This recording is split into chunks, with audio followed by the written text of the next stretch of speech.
we're coming out with products faster than we can market them, which is a good problem to have. Usually, when budgets are being cut, marketing is the first to go at most companies, unfortunately, when really that's not the time to cut marketing.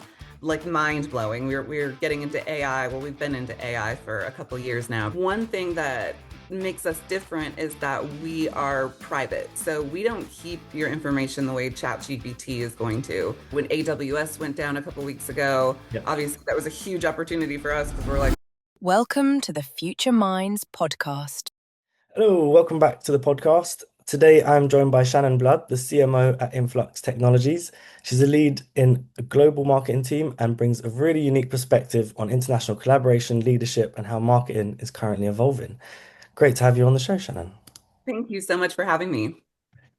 I'd love to start with going into kind of your career, how you kind of got into the position you are, and what led you to join InFlux Technologies.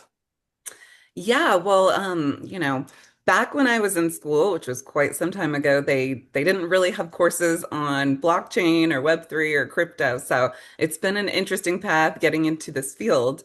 I have been in B2B PR and B2B tech, really, PR and marketing for a little over 20 years now. But I Yeah. actually got my start in Las Vegas, where I graduated.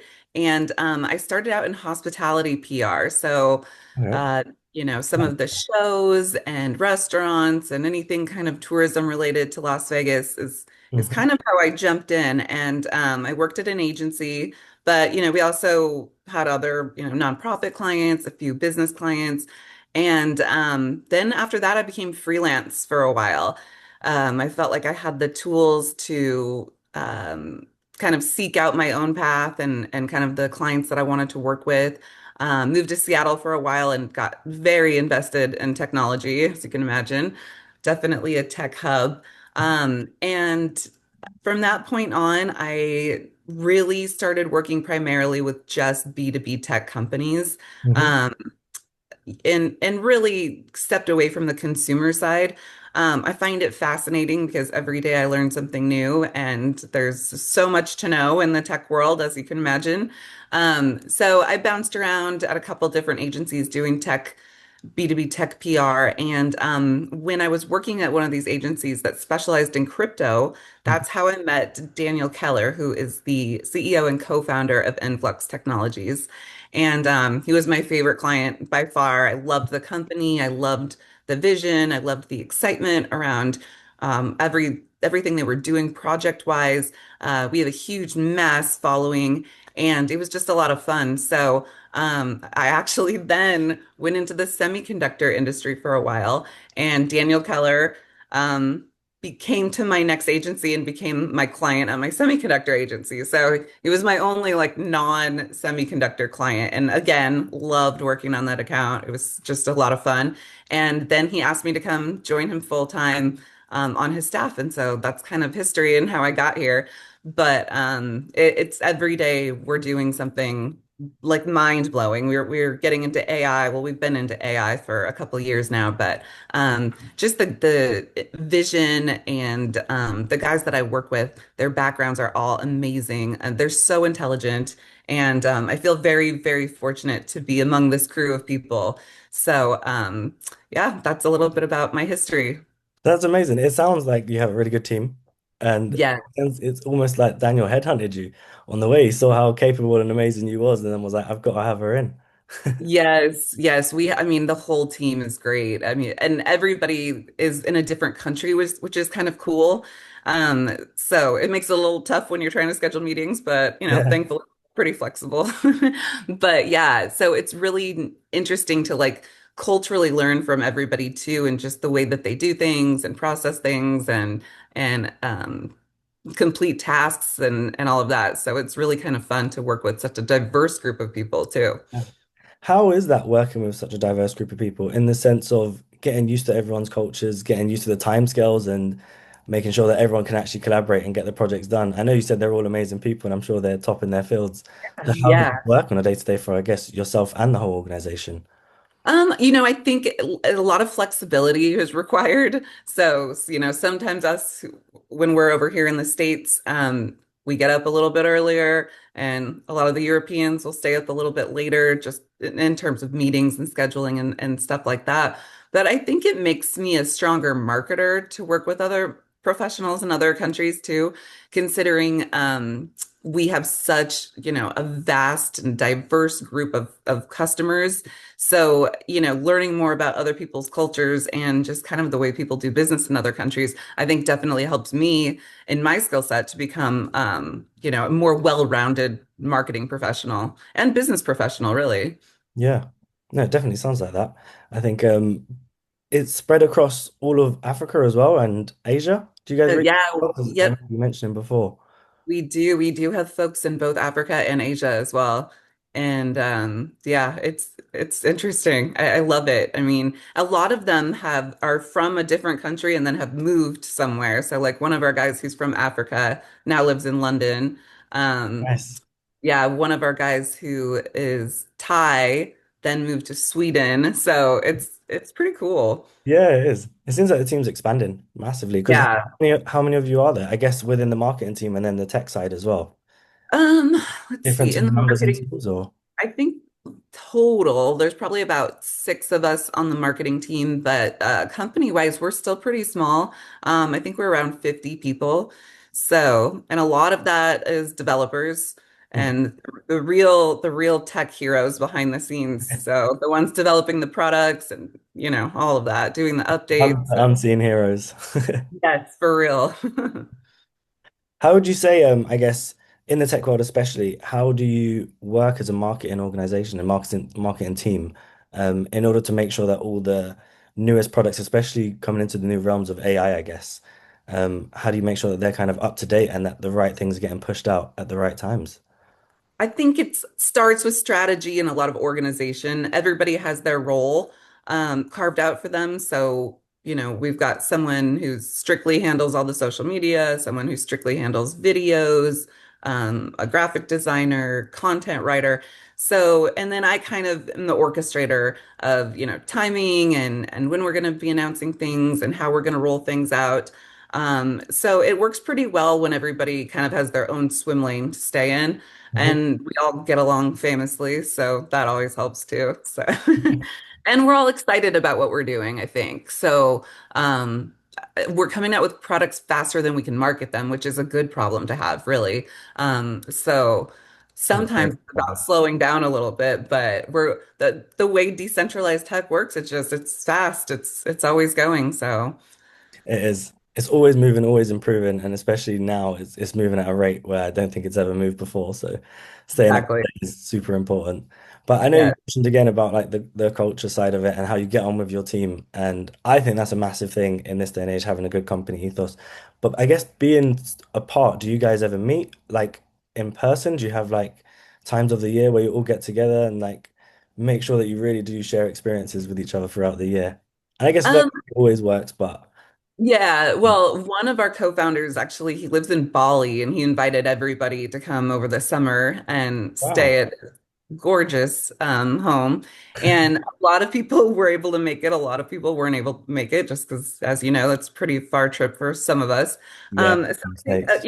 a couple times of year, people who are clustered together in a certain part of the world, they will get together Mhm. and go do things like, and if someone is ever like in Phoenix, say where I live, or in September, I was in Portugal and wanted to meet up with one of our execs. So if we're traveling, we always try to make time for each other and to meet up if we're in the same city. Some of our sales guys will travel together. And then, of course, if we go to any conferences or shows or things like that, we'll have a team that travels as well. Nice. Yeah. Incorporated. When you're talking about, I guess, the marketing side of things, hmm how do you kind of propose your strategy forward? And I guess I'm not an expert in that field, so it would be good to know kind of how you would, as a leader in the field as well, because you have your whole team. How do you kind of strategize to make sure that you guys are always performing at the best? And especially in the current market today, how are you still competing and at the top, I guess? Yeah, I mean, I'm so fortunate that this team, the core marketing team, has been at the company for years. So, we work really well in harmony with each other. And it's all about timing, I would say. It starts from a timing perspective. When we see products rolling out, spacing them out too. So we're not announcing like three different things in one week, even though we would love to, because we have at least three things to announce every week. So it's really about just staying organized and making sure we kind of follow a schedule of events and then deciding, what assets are we going to need for that particular campaign? And how are we going to promote it through social? Are we partnering with other companies on things, which we do a lot of? Then how do we work with their marketing teams, assigning different roles to the two different marketing teams on the two companies? So that really helps too. And we do a lot of strategizing. So we hop on Zoom calls a lot and just talk through things. And we're all on Instant Messenger pretty much all day from morning to night. Is it like a Slack kind of place you guys will message and keep up to date? Yeah, it's similar. It's similar to that. Yeah. Nice. The one thing I was going to mention as well is with the team that you have currently and within tech, you did just say that you guys have a lot of products throughout each week and you can only kind of release one. Do you ever kind of feel that maybe you're missing out on opportunities because you can't release it in time, or is it because you're still getting so many opportunities that we can't release everything all at once because I guess the bandwidth of the team won't be able to stretch that far? Well, actually, I would say the bandwidth of the team really is not the problem. I think sometimes we we strategize timing wise due to what's going on kind of, in the news cycle and in the world too. We keep an eye on like what some of the competitors are doing, what's trending in the space too, especially with cloud computing. When AWS went down a couple weeks ago, Yep. obviously that was a huge opportunity for us because we're like, we never go down. So, that gave us kind of a fun little mini campaign to do around points of no failure. So sometimes we have to shake things up a little bit too, because say if we were going to announce one of our new AI product enhancements that week, well, that probably wasn't as important as taking advantage of, the AWS crash. So we kind of shake it up a little bit, but we're always just keeping our eyes and ears open to what's going on out there in the world. So the trends are important to follow and watch too. It is definitely. I mean, the AWS hit a big section of the world. Azure went down, I think, a week after as well, which was quite They interesting. did. Yeah, right after. And we were Yeah. like, hey, bring it on. This is great for us Yeah. now. Yeah, I was Yeah. gonna say, yeah, you guys are probably smiling like, yeah, this is perfect. Yeah. Well, I mean, it gave us the platform to really illustrate how important decentralized tech is. A lot of people are very confused and kind of glazed over when you say decentralized or DPIN, um, decentralized physical infrastructure network. And that's really what it is. I mean, we can't go down. We have, at least three instances to back us up. And so, low latency. We're always run on Flux. So It's literally written in the name. it really is. What Yeah. is, so I guess would you say having that decentralized platform is kind of what is making you guys a competitor? And is that one of your leading products that you guys have? Most definitely. Yeah. I mean, it does require a lot of development, and we're always improving systems and things. But because we offer such a quite a diverse group of types of products, I mean, we've got everything from AI tools for the everyday person who's not a techie.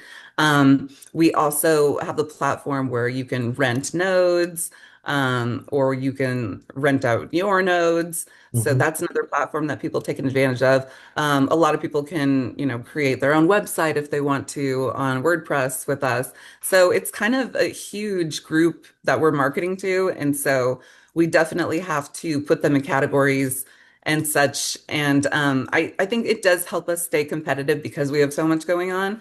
And like I said, we just have a lot of really smart people with really great ideas too. So that's kind of why we operate at the speed and magnitude that we do. I really think it's the people behind the products that are excited about it and are always coming up with some innovative new ideas that other people in the market just aren't doing. Yeah, I can completely agree with you there. I think there's no better thing than having a team that works so well together and continuously improve. And especially when you're happy at a company, there's nothing you want to do them see them exceed more than they currently are. and it kind of brings the whole Absolutely. culture and company forward, which is an amazing thing. And it sounds like you guys are doing it perfectly at Influx, which is Oh, thank you. I good to mean, hear. we strive for it. We sure do. That is wicked. With the marketing side of things, I Mhm. guess one thing, tech is expensive, right? So tech's not a cheap thing to run, to set up, to build. So I guess when you look at the overall structure of the company, I'm assuming there must be times when the marketing budget might get cut a little bit compared to the tech budget, because obviously the products need to keep on flowing out. So I guess as the leader in that sector, how would you combat having, I guess, justifying a good return on investment for your strategies to make sure that they don't cut the budget too much? Because obviously, I do believe in advertising and marketing is a massive part, and people can be good at a job, but if it's not pushed to the right people, how are they ever going to know? And how's it ever going to happen? So, how do you Yeah. combat that? No, I think that's a great question. It definitely does fluctuate throughout the year in terms of what's going on with the actual market. So we do move budget around. Like we'll start with a plan at the beginning of the year, and plans always change, right? But at least we have a starting point, and then we'll move things around as the year goes on. But I think that we have leaders that trust and believe in marketing, and that is half of the battle. Usually, when budgets are being cut, marketing is the first to go at most companies, unfortunately, when really that's not the time to cut marketing. And we're also very nimble. So we're able to switch gears pretty fast. We can pivot and, redistribute funds where we think we're going to get the most impact and investment. We are big on analytics. So we know what's worked in the past for us. And we're also big on innovation. So we get an opportunity a lot of the time to test out new things. And again, that's thanks to our founders and the leadership is, they believe in us enough to experiment and test things out. And that's how we find out whether something is really working or something is not going to work, which we've been on both sides of that coin. So, Good. Sounds like it's a fail fast kind of thing. If we're going to yeah, fail fast, but we won't dwell on it, we'll move on to the next project and keep things moving forward. exactly. Exactly, exactly. And I love that mentality because, why chip away at something when you're like a little lukewarm about whether it's going to work or not. So, You tend to have a feeling you'll know pretty quickly if it's going well or if it's not. yeah, yeah. And numbers are usually a good way to tell. So, Yeah, exactly. Always got to go through the analytics. yes, yes, yeah. So Um, we do a lot of conversion tracking and we set KPIs for ourselves and we try to reach those the best we can. Sometimes we blow our KPIs out of the water and sometimes we have to re-strategize. mhm. But there's always a constant flow of we've got to move forward and we've got to keep on improving, which is the Yes, best strategy to have. absolutely. I guess with AI in the market currently, how is it, I guess, affecting the side of marketing? Because I guess there's a lot of tools now that are doing marketing using AI, and I guess reducing teams. But how are you working with it? Are you working without it? How do you guys kind of? Yeah, well, we actually have a whole suite of services of AI tools that we develop. Everything from like an image generator to code assist. We've got a document intelligence platform. And we also have AI agents. So, we're kind of puppeteering a lot of the AI products in that market per se, but we also do use our own products, of course. One thing that makes us different is that we are private. So we don't keep your information the way ChatGPT is going to, Yeah. or name any of the other AI tools out there. So that's one thing that people really love about the Flux AI suite is the privacy component of that. But yeah, I say, when we're working, as marketers, we use these things as tools. It's not necessarily the solution, Mhm. but we leverage a lot of the AI the best way we can to facilitate what we're trying to do and get done. We write all of our own content, so we don't use it as a content writing mechanism. But we have figured out workflows and different things that are helping us be a little bit more efficient. And, it's a testament to when we're selling it too, because we drink our own punch, right? Like we know exactly what's going on and how much it can help you and how much time you're able to save and how many dollars you're able to save if you use your AI tools correctly. It can make a huge impact on any business's bottom line, I think. Definitely. I'm in complete agreement with you there. I think there's a massive misconception on the worry of AI being the thing that's taking over everyone's roles, but I think they don't see the opportunity there is to actually how much it just can assist you with your work rather than it's like your own personal teammate almost that you have alongside you that can help with the day-to-day tasks that make things so True. much. I mean, think about like, 10, 15, 20 years ago, if we had AI, like how much easier our jobs would be. Oh my But God. I think it's really and like learning AI is part of the battle for some people. I think, learning prompts is pretty important and how to use your AI and prompting. That can make a significant difference because, whether you're using ChatGPT or Flux AI or Claude or any of them, learning how to use it and learning some of the key kind of tips and tricks to how to manipulate it to work best for you and what your purpose is important. It's very important. Again, I think that's another thing that people don't understand as much as maybe they should. And Yeah. a lot of these systems as well, they do start to become very personalized to yourself over periods of time. So the more you Hmm. use it, the more it will respond to how you speak to it a lot. And then from there, it will start building up. It knows exactly what you need before you need it because it will be so used to you. Whereas if I go and use someone else's ChatGPT asking the same thing or a different tool, I'm getting a completely different response out of it. I know it's funny. We always kind of joke around about some of the stuff that AI comes back with, like, wow, Shannon, that was an excellent question. I'm so glad you asked that. And I'm like, it was an excellent question, wasn't it? And like when your AI doesn't talk to you like that, you're like, oh, was that not a great question today? Or Yeah. like, I thought we were friends here. Is that it? You're done with me already? Jeez. Yeah. Yeah, it's kind of fun. Yeah, that's wicked. It sounds like you guys are definitely ahead of the scape, and you guys are leading the market within the AI realm. And the fact that you've got one that is kind of offline almost, as to say, and it's not storing your information like the big vendors do.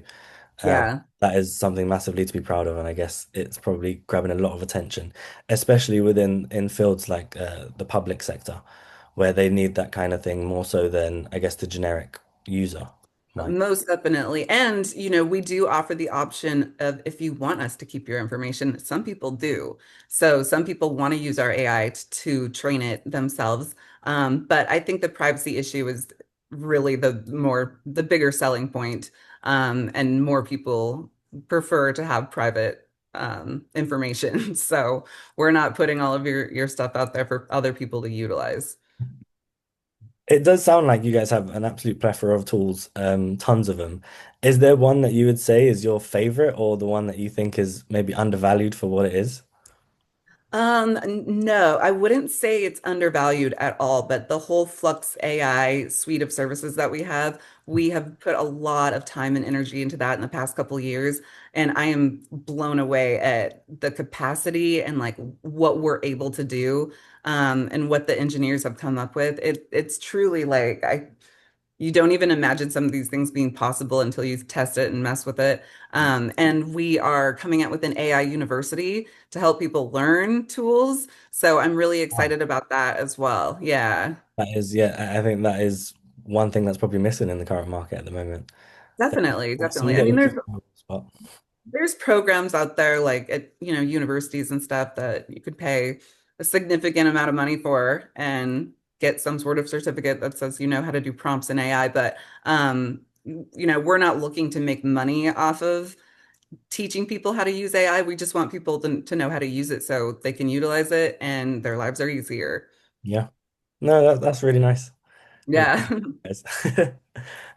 I guess being a leader in the field as well, one last thing I'd love to hear from yourself is anyone who's kind of aspiring to I get into your kind of role and they're kind of starting out their career in marketing, where would you say they should start and how do you think they should navigate their career leading up to potentially meeting your kind of role? Yeah, knowing what you want to do is half of the battle. A lot of people go into college and they change their majors 3 or 4 times. I started as a marketing major. I knew I wanted to go into marketing, so I did internships while I was in school. I got a part-time marketing job while I was still in school. So that really helped me learn real world marketing. You're not going to get all that in a classroom. You actually have to be involved in like the activity every day and working with other marketing professionals that you can learn from. I think that what you put in is what you're going to get out. So if you want to learn more, definitely, pursue those opportunities as much as you can. And I think it's really great to have a mentor for any career, whether it's marketing or not. But I have a lot of really great mentors that I've learned from that I can still call and ask for advice. And even before I worked at Flux, I would call Daniel Keller, our CEO and co-founder, and just get his opinion on different things. And I loved those calls. They were very fruitful. So I think, and myself, I've been a mentee to a lot of folks, and I love that experience. I love watching them start out as an intern and then work their way up, and some of them are VPs of companies now, and I love watching that career journey. So I think it's, having a vested interest in what you really want to do and getting clear on that, and then getting a little bit of help along the way. So, seeking out somebody who you admire and who you think, you could learn from is a good way to get started. Brilliant. Thank you so much. That was a lovely Yeah. summary. And I think Yeah. that will help quite a Great. few people watching this to actually follow that path and follow their dream and passion. And I I hope think so. what you're showing just from your excitement about being at your company as well, it seems like Influx is doing amazing things and they're going to continue to do so for the coming years. So I'm really excited to see that happen and watch you guys grow as it comes along. It's been a lovely conversation. It's been a pleasure, Jake. Thank you so much. Thank you, Shannon.